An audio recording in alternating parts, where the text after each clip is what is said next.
In criminal matters,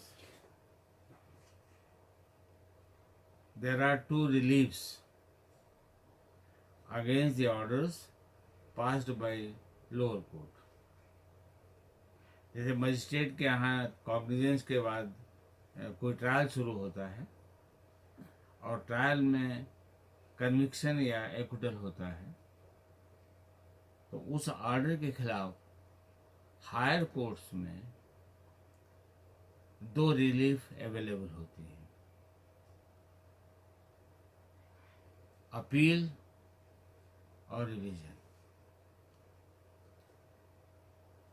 appeal केवल वहाँ लाई करती है जहाँ कानून में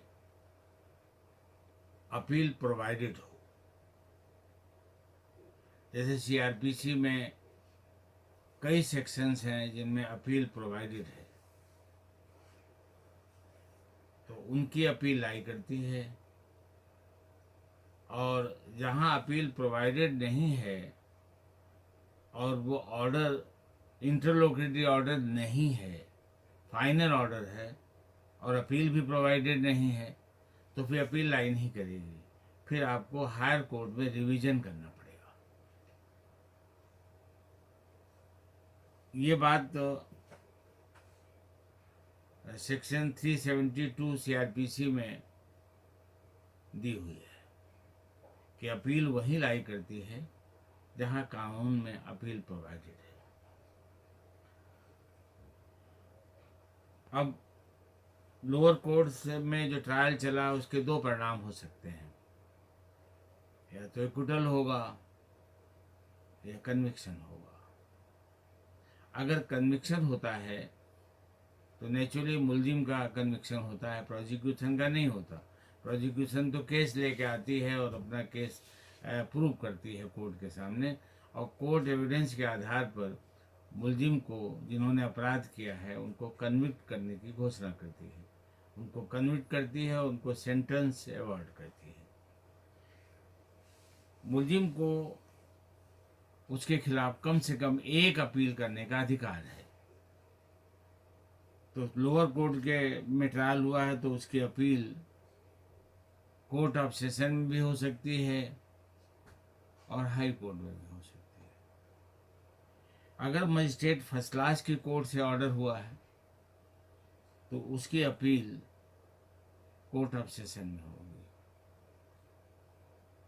लेकिन अगर सीजीएम के यहाँ से 325 में कन्विक्शन हुआ है, 325 सीआरपीसी में, ये आईपीसी का सेक्शन नहीं है 325, 325 सीआरपीसी के तहत सीजीएम को स्पेशल पावर है कि अगर किसी मजिस्ट्रेट की कोर्ट ने ट्रायल के दौरान, ट्रायल कंप्लीट होने के बाद, ये सजा करने से पहले ये पाया कि ये केस ऐसा है कि इसमें ज़्यादा पनिशमेंट मिलना चाहिए।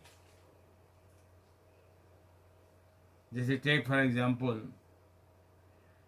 कि 326 का केस, एक फर्जी सेल डीड बनाई गई,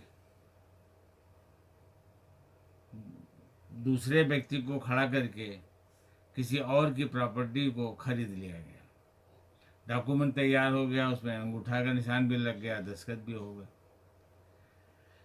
अब ये संभव है कि जिसकी प्रॉपर्टी है वो कोर्ट में उसको चैलेंज करे और ये कहे कि मेरे सिग्नेचर ही नहीं है और मेरा अंगूठा ही नहीं है। तो जो बहुत दुर्दांत खूंखार किस्म के क्लाइंट होते हैं, जो अपराधी होते हैं, वो क्या करेंगे कि जिसके नाम वो प्रॉपर्टी थी उसकी हत्या नहीं करेंगे, क्योंकि हत्या में तो फांसी भी हो सकती है। तो क्या करेंगे कि उसका दाहिना हाथ पूरा काट देंगे। तो नेचुरली वो मरेगा तो है नहीं दाहिना हाथ काटने से, क्योंकि वो वाइटल ऑर्गन नहीं है बॉडी का। तो पर दाहिना हाथ काट लिया तो वो आदमी बेकार सा हो गया, अंगूठा भी उसका चला गया और दस्तखत भी चले गए। अब कोर्ट में साबित नहीं हो सकता क्या इसका जब हाथ कटा था उससे पहले इसने दस्तखत किए थे कि नहीं किए थे। अब तो फिर भी चल जाएगा पता, क्योंकि उसको कैमरा में कंप्यूटर से उसकी फ़ोटो खींची जाती है, तो हाथ काटने से कोई फर्क नहीं पड़ेगा। रजिस्ट्री के समय उसका चेहरे का उसका सबका फोटोग्राफ आ जाता है। पर थोड़े समय पहले तक जब खाली सिग्नेचर ही होते थे सेल डीड वगैरह में, तभी समस्या ज़्यादा आती थी। अब हाथ कट गया उसका तो अंगूठा भी गया और हैंड राइटिंग भी चली गई, क्योंकि दाहिने हाथ से ही लिखता था तो सिग्नेचर भी नहीं कर सकता। तो ये साबित करना असंभव हो जाएगा कि इसने साइन किए थे या इसकी जगह किसी और ने साइन किए। अब ऐसा केस अगर मजिस्ट्रेट के सामने आता है तो वो मजिस्ट्रेट फर्स्ट क्लास जो है खुद सज़ा सुनाएगा तो 3 साल से ज़्यादा नहीं दे सकता। पर ये 326 का केस है जो tribal bye magistrate first class है, तो इसमें सीजीएम को अगर मेक ओवर कर देता है तो सीजीएम ऐसे केस में चाहे तो 7 साल तक की सज़ा दे सकता है। ऐसा 29 सीआरपीसी में लिखा हुआ है। अब अगर कई धाराएं लगी हुई हैं तो वो डबल तक सज़ा हो सकती है, मतलब 14 साल तक हो सकती है सारी धाराओं को मिलाकर। तो सीआरपीसी के सेक्शन 374 में ये प्रोविज़न है कि अगर सज़ा 7 साल से ज़्यादा हुई है टोटल, तो उसकी अपील हाई कोर्ट में होगी। यद्यपि वो ऑर्डर मजिस्ट्रेट फर्स्ट क्लास का है और सीजीएम का है, पर सज़ा अगर 7 साल से ऊपर है तो उसकी अपील हाई कोर्ट होगी। अब सीजीएम के केस में अगर सीजीएम को मेक ओवर हुआ है केस 325 में और चार्ज में कई सेक्शंस लगे हुए हैं और गिल्टी पाया गया मुलजिम को, सीजीएम ने हर सेक्शन में सज़ा सुनाई, तो एग्रीगेट पनिशमेंट डबल तक हो सकता है, तो यानी 7 साल से ऊपर हो जाएगा।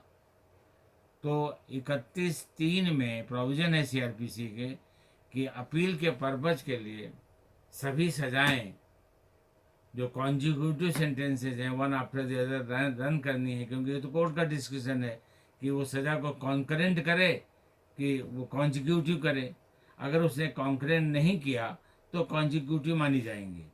तो वो सज़ाएं सब जोड़ दी जाती हैं और उनका एग्रीगेट 7 साल से ऊपर हो जाएगा, तो सीजीएम के कोर्ट के ऑर्डर की अपील सीधे हाई कोर्ट होगी, सेशन कोर्ट को पावर नहीं है। ऐसा 374 में ही लिखा हुआ है सब सेक्शन 2 में। अदरवाइज मजिस्ट्रेट की कोर्ट की जो कन्विक्शंस हैं उन सब की अपील सेशन कोर्ट में होती है, चाहे कन्विक्शन मजिस्ट्रेट फर्स्ट क्लास के यहाँ से हुआ हो, चाहे मजिस्ट्रेट सेकेंड क्लास के यहाँ से हुआ हो, चाहे सीजीएम के यहाँ से हुआ हो और 325 में भी हुआ हो, 7 साल तक मैक्सिमम है तो तब भी अपील सेशन कोर्ट में होगी, और चाहे असिस्टेंट सेशन जज के यहाँ से हुआ, क्योंकि असिस्टेंट सेशन जज भी सेशन जज का सबॉर्डिनेट है, तो उसकी अपील भी 7 साल तक की सज़ा तक सुनाइएगा असिस्टेंट सेशन जज ने, तो वो सेशन कोर्ट में होगी।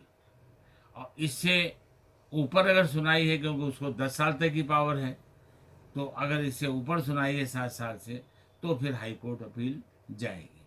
अदरवाइज कोर्ट ऑफ सेशन में अपील होगी और सेशन जज चाहे उसको खुद डिसाइड करें, चाहे वो जो एडिशनल सेशन जज की कोर्ट्स हैं उनको ट्रांसफ़र कर दें। अब जिनमें 7 साल से ज़्यादा की सज़ा है, मजिस्ट्रेट के ऑर्डर के, असिस्टेंट सेशन जज के ऑर्डर के, तो उनकी अपील हाई कोर्ट होगी। लेकिन अगर एडिशनल सेशन जज ने सज़ा सुनाई है और सेशन जज ने सज़ा सुनाई है सेशन ट्रायल में, क्योंकि सेशन कमिट हो गया अगर 209 सीआरपीसी में tribal by court of session है शेड्यूल में, तो सेशन कमिट हो जाएगा, या 323 में सेशन कमिट हो जाएगा। तो उस स्थिति में उसकी जो अपील है, अगर 3 महीने तक की सज़ा है तो अपील नहीं होगी, और 3 महीने से ज़्यादा की सज़ा सुनाई है कोर्ट ऑफ सेशन ने, यानी एडिशनल सेशन जज ने या सेशन जज ने 3 महीने से ज़्यादा की सज़ा या 2,000 रुपये से ज़्यादा का फाइन सुनाया है, तो उसकी अपील हाई कोर्ट होगी। उसकी appeal, criminal appeal, high court होगी। और सेशन जज ने जो 3 महीने तक की सज़ा सुनाई है, उसकी अपील बार्ड है 376 CRPC में, उसकी अपील हाई कोर्ट नहीं होगी। फिर क्या करेंगे आप? फिर आप रिवीजन करेंगे हाई कोर्ट में। जहां अपील लाई नहीं करती और ऑर्डर फाइनल ऑर्डर है, इंटरलोकेटरी ऑर्डर नहीं है, तो उसका रिवीजन होता है। तो चाहे मजिस्ट्रेट की कोर्ट का ऑर्डर है तो सेशन में रिवीजन होगा, और अगर सेशन कोर्ट का ऑर्डर है, सेशन कोर्ट में एडिशनल सेशन जज और असिस्टेंट सेशन जज दोनों शामिल हैं, तो उनका जो ऑर्डर है 3 महीने से ऊपर का, तो उसकी अपील हाई कोर्ट होगी। और हाई कोर्ट ने अगर ट्रायल किया है तो उसकी अपील सुप्रीम कोर्ट होती है कुछ स्पेशल केसेस में।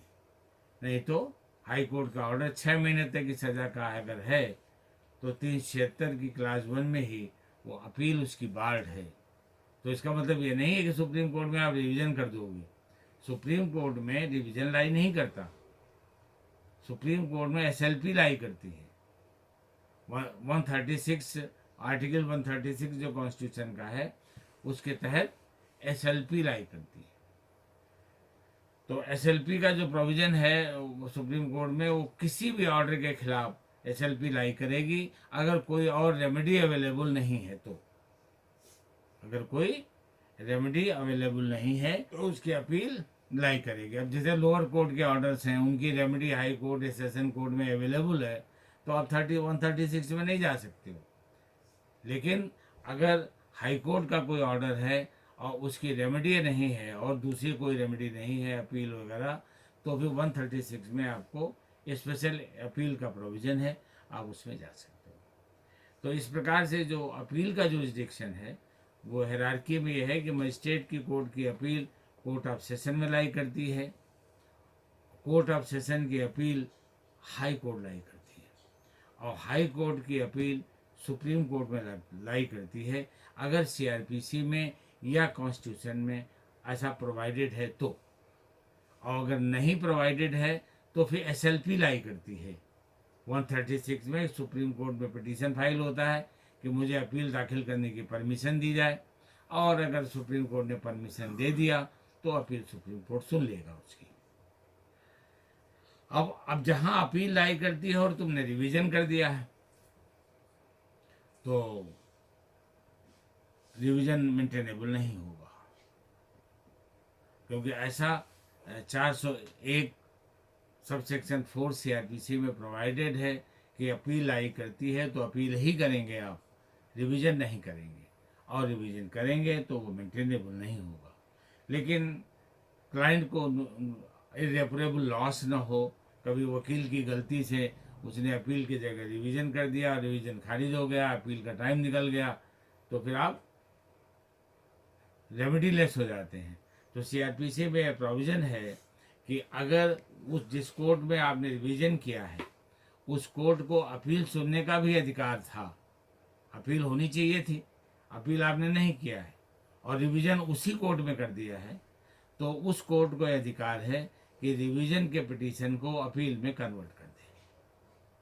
और अगर डिले हुई है अपील रिवीजन दाखिल करने में, क्योंकि रिवीजन का टाइम 90 डेज का है और अपील का सेशन कोर्ट में 30 डेज है और हाई कोर्ट में 60 डेज है, तो टाइम रिवीजन का ज़्यादा है। तो कभी कोई लोग बदमाशी भी करते हैं कि टाइम निकल गया है तो वो अपील करने के बजाय रिवीजन कर देते हैं, ये सोच करके कि जब सुनवाई होगी तो ऑब्जेक्शन आएगा कि रिवीजन ला ही नहीं करता, तो हम प्रोविज़न के तहत एप्लीकेशन दे देंगे। CRPC में प्रोविज़न है रिवीजन के चैप्टर में ही कि एप्लीकेशन आ गए, उसी कोर्ट को अगर अपील सुनने का भी अधिकार है तो रिवीजन को वो अपील ट्रीट कर लेगी और अपील के रूप में उसको डिसाइड कर देगी। लेकिन ये शर्त है कि उस कोर्ट को अपील सुनने का अधिकार होना चाहिए। टेक फॉर एग्जाम्पल कि अगर आपने हाई कोर्ट में रिवीजन किया है और अपील लाई करती है सेशन कोर्ट में, तो हाई कोर्ट जो है रिवीजन को वापस भेज सकता है नीचे सेशन कोर्ट को, उसको पावर है। पर इसका उल्टा अगर है कि अपील हाई कोर्ट लगती है। अब इसी में एक बात और समझने की है कि मुलजिम कभी कभी ट्रायल कोर्ट में प्लीड गिल्टी करता है।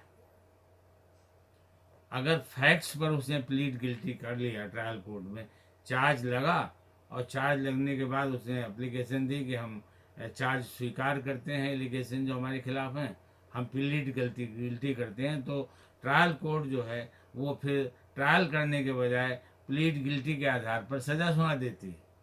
प्रोविजन है उसमें ट्रायल में।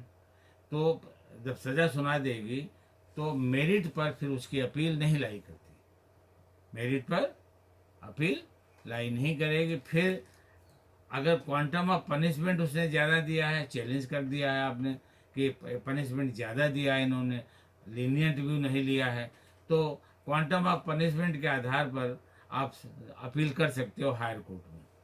और अगर उन्होंने, आपने प्लीड गिल्टी किया, आपने कहा कि आपके ऊपर आरोप लगाया गया है कि आपने रुपए चुराए और आपके पोजीशन में पाए गए, आप तो, और आपने स्वीकार कर लिया कि हाँ मेरे पास ये रुपए मेरे से बरामद हुए, इस बात की मैं प्लीड गिल्टी करता हूँ। ठीक, कोर्ट ने सजा कर दी कि जब आपके पास से बरामद हुए हैं, ये बात स्वीकार करते हो, तो आपने चुराए भी थे। तो आप ये कह सकते हो कि मैंने ये स्वीकार किया कि मेरे पास से ये पैसे रिकवर हुए हैं, और मैंने ये कहा कि ये पैसे मेरे नहीं थे। मेरे भी पैसे अगर तलाशी मेरी ली जाएगी तो मेरी जेब में पैसे जो पड़े हैं वो मेरे पास से बरामद हो जाएंगे। तो ये रिकवरी से कोई ऑफेंस नहीं बनता। इस रिकवरी से जब तक मैं ये स्वीकार न करूं कि मैंने ये रुपए फला से चुराए हैं और ये रुपए उसके हैं, तब तक महज मेरे पास से रुपए का बरामद होना वो इस बात का प्रमाण नहीं है कि मैंने चोरी की है। और कोर्ट ने सजा कर दिया। जैसे 294 आईपीसी में ये है कि ऑब्सीन लिटरेचर आप एग्जिबिट नहीं कर सकते, बेच नहीं सकते। आपके ऊपर छापा पड़ा, आपके पास से ऑब्सीन लिटरेचर बंडल में लिपटा हुआ बरामद हुआ, रैप्ड थे, तो ना तो आप उनको डिस्प्ले कर रहे थे, ना वो ऑब्सीन थे, क्योंकि वो तो बंडल में रैप्ड थे। बंडल में रैप्ड थे तो वो बंडल बरामद हुए और आपने स्वीकार कर लिया कि हाँ ये बंडल मेरे पास से बरामद हुए। ये ठीक है कि बंडल के अंदर ऑब्सीन लिटरेचर है, लेकिन जो 294 का ऑफेंस है उसमें 93-94 उसमें प्रोविजन ये है कि जो ऑब्सीन लिटरेचर है या तो हम उसे बेच रहे हों और या उसे एग्जिबिट कर रहे हों, मतलब लोगों को दिखा रहे हों, लोग उसे देख सकें। पर जब बंडल में रैप्ड हैं तो न तो मैं बेच रहा हूँ, मेरा इरादा है बेचने का, वो अलग बात है, my intention is no offence. और जो रैप्ड हैं और तो हम एग्जिबिट भी नहीं कर रहे, तो 293-94 आईपीसी का ऑफेंस ही नहीं बनता। अगर आपने इसमें प्लीड गिल्टी कर लिया तो आप इस आधार पर कन्विक्शन को चैलेंज कर सकते हो कि हमने कोई ऑफेंस ही कमिट नहीं किया, तो जो लोअर कोर्ट का जजमेंट है, जो ऑर्डर है हमें सजा करने का, वो इलीगल है। तो मतलब कहने का ये कि जो 375 में प्रोविजन दिया हुआ है कि क्वांटम ऑफ पनिशमेंट पर और इलीगलिटी पर आप उसको अपील में चैलेंज कर सकते हो, अपील दाखिल कर सकते हो। तो 375 में रिस्ट्रिक्शन जो है वो ये है कि अगर आपने प्लीड गिल्टी किया है तो मेरिट में अपील नहीं कर सकते, पर क्वांटम ऑफ पनिशमेंट पर या इलीगलिटी पर कर सकते हो।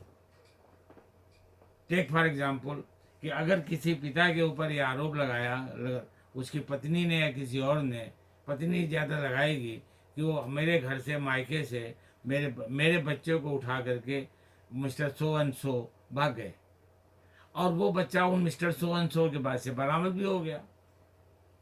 कोर्ट ने उनसे पूछा कि ये बच्चा उठा कर तुम ले गए थे? बोले हाँ जी। तुम्हारे पास से जब तुमको पकड़ा पुलिस ने तो तुम्हारे पास ये बच्चा बरामद हुआ? बोले हाँ जी। तो कोर्ट ने कहा तुमने तो किडनैपिंग किया बच्चे का। और सजा कर दी कोर्ट ने। तो वो कहेगा भैया मैं इस बच्चे का बाप हूँ, और मेरी और इस बच्चे की माँ की शादी फला तारीख को फला जगह हुई थी, और ड्यूरिंग सब्सिस्टेंस ऑफ मैरिज इस बच्चे का जन्म हुआ, इसलिए इस बच्चे का नेचुरल गार्जियन मैं हूँ। और कोई भी गार्जियन अपनी कस्टडी से किसी बच्चे का अपहरण नहीं कर सकता, क्योंकि जो किडनैपिंग है वो तो लॉफुल गार्जियन से किसी को ले जाने को ही कहते हैं।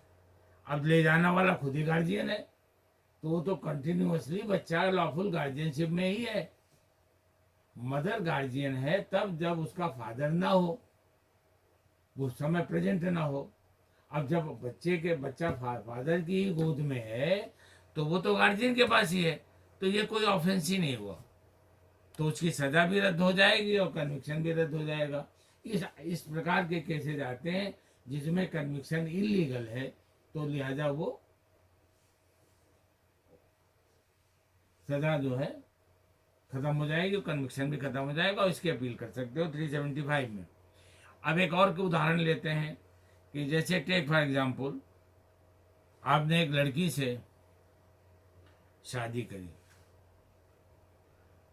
Provision of child marriage act में, provision of child marriage act के तहत लड़की के बाप ने तुम्हारे खिलाफ रिपोर्ट लिखा दी कि इन्होंने मेरी नाबालिग बच्ची के साथ विवाह किया। Provision of child marriage act में 3 साल की सजा है, इसमें सेक्शन 3 में यह ऑफेंस है।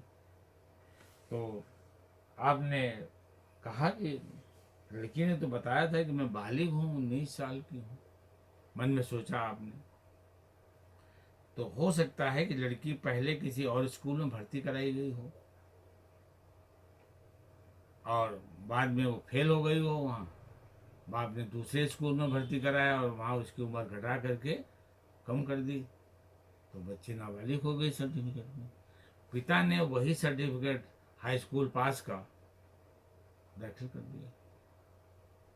आपने क्या किया कि जहाँ वो फर्स्ट अटेंडेड स्कूल है उसका सर्टिफिकेट निकाल लिया, उसकी उम्र के हिसाब से वो लड़की जो है वो बालिग है, उसका बर्थ रजिस्ट्रेशन निकाला, भाई नर्सिंग होम में हॉस्पिटल में वो पैदा हुई थी, तो वो वहाँ से डायरेक्ट तुम चाहे रजिस्ट्रेशन कराओ चाहे नगर पालिका में चाहे न कराओ, बर्थ एंड रजिस्ट्रेशन एक्ट के तहत ये उनकी ड्यूटी है हॉस्पिटल वालों की, नर्सिंग होम वालों की, कि उसका रिकॉर्ड वो नगर पालिका भेज देते हैं कि आज फला बच्चा हमारे यहाँ बच्चा पैदा हुआ जिसके माँ का नाम ये है, बाप का नाम ये है, रहने वाला यहाँ का है, तो नगर पालिका में वो सब दर्ज हो जाता है। आपने खोजबीन करी क्योंकि आपके पास एक क्लू था कि लड़की ने कहा कि मेरी उम्र 19 साल है,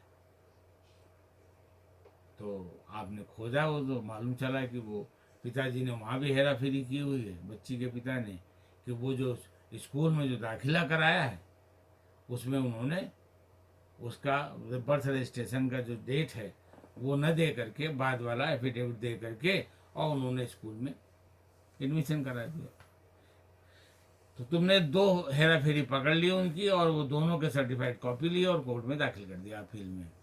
और यहाँ पर कोर्ट ने सजा की थी आपके प्लीड गिल्टी पर, तो आपने इसको चैलेंज किया कि ये इलीगल है कन्विक्शन, क्योंकि मैंने जो विवाह किया है जिस लड़की से वो उसकी कंसेंट थी और उसकी उम्र 18 साल से ऊपर थी, तो provision of child marriage act का ऑफेंस ही नहीं बनता। तो आप इसी में चैलेंज कर सकते हो, प्लीड गिल्टी करने के बाद भी चैलेंज कर सकते हो।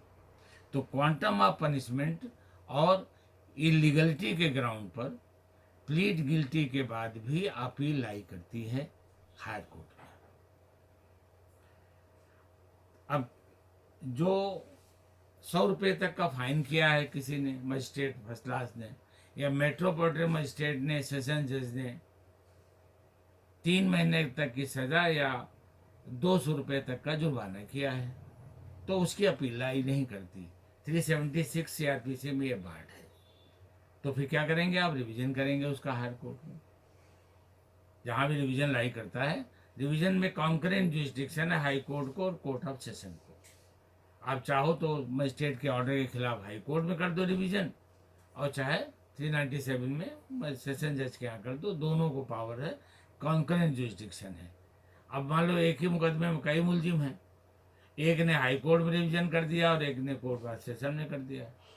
तो ये हाई कोर्ट का अधिकार है कि वो अपने यहाँ जो रिवीजन दाखिल हुआ है हाई कोर्ट में उसको वो सेशन कोर्ट में भेज दे। पर यही अधिकार सेशन जज को नहीं है कि वो हाई कोर्ट में भेज दे। हाई कोर्ट को है कि वो सेशन जज को भेज दे, पर सेशन जज को ये अधिकार नहीं है कि वो हाई कोर्ट भेज दे, उल्टा नहीं है। अब होता क्या है कि जब अपील करते हो तो अपील का ऑर्डर जो है स्टे कराना पड़ता है। तो 389 में प्रोविजन है कि आप जब अपील करोगे तो अपील का ऑर्डर जो है, जिस ऑर्डर की अपील की है आपने, और क्वांटम ऑफ पनिशमेंट दोनों स्टे कर देगा। अपीलेट कोर्ट कर सकता है, चाहे तो कर दे, न चाहे तो ना करे, पर वो करना चाहे तो 389(1) में ये प्रोविजन है। अब मान लो कोर्ट ऑफ सेशन में आपने अपील करी, अपील तो एडमिट हो गई, लेकिन operation of the order stay नहीं किया, या मुलजिम जेल पर है तो उसको बेल नहीं दी, तो उसकी अपील फिर हाई कोर्ट लाई करती है उस ऑर्डर की 389(2) में। फिर हाई कोर्ट आपको वो रिलीफ दे सकता है कि जो सेशन जज ने नकार दिया था वो हाई कोर्ट से मिल सकती है। अब इसमें एक खास बात यह है कि जब मजिस्ट्रेट ट्रायल करता है तो उसे, आपको मालूम है, सेक्शन 29 CRPC में 3 साल तक की सजा देने का अधिकार है, उससे ऊपर नहीं है मजिस्ट्रेट फर्स्ट क्लास को। और अगर आप ट्रायल के दौरान बेल पर थे, मुलजिम जो है ट्रायल के दौरान जमानत पर था, जेल में नहीं था, तो 389(3) में 389 सबसेक्शन 3 CRPC में उसी ट्रायल कोर्ट को अधिकार है कि कन्विक्शन में उसको गिल्टी होल्ड किया, उसको सजा भी सुनाई, और अगर वो एप्लीकेशन देता है कि मैं इसकी अपील करना चाहता हूँ, मुझे इंटरिम बेल पर छोड़ दिया जाए, तो अपील करने के लिए 1 महीने की अपील का टाइम होता है।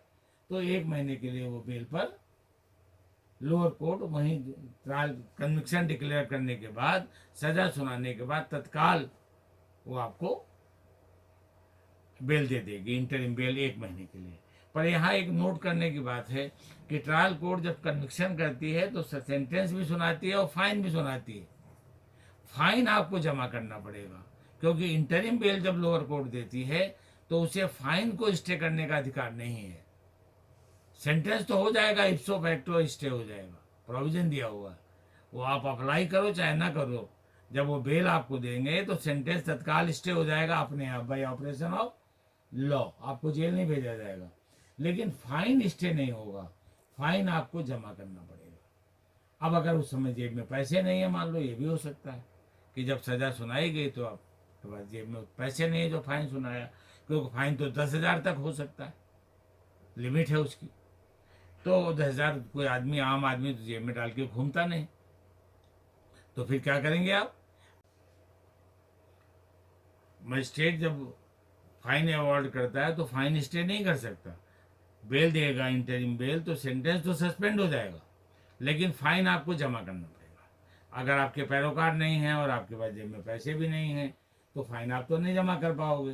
तो प्रोविजन दिया हुआ है CRPC में कि फाइन में 1 महीने तक का टाइम आपको ट्रायल कोर्ट दे सकती है कि 1 महीने के अंदर अंदर ये फाइन आप जमा कर दो, तो आप जेल भी नहीं जाओगे और अपील के लिए आपको 1 महीने का टाइम भी मिल गया, फाइन जमा करने के लिए भी टाइम मिल गया। पर फाइन, उसके लिए आपको एप्लीकेशन देनी पड़ेगी कि फाइन इस समय हमारे पास अवेलेबल नहीं है, मुझे 15 दिन का, 1 महीने का, 7 दिन का, जो भी टाइम मांगो आप, वो टाइम दिया जाए ताकि मैं जमा कर सकूँ।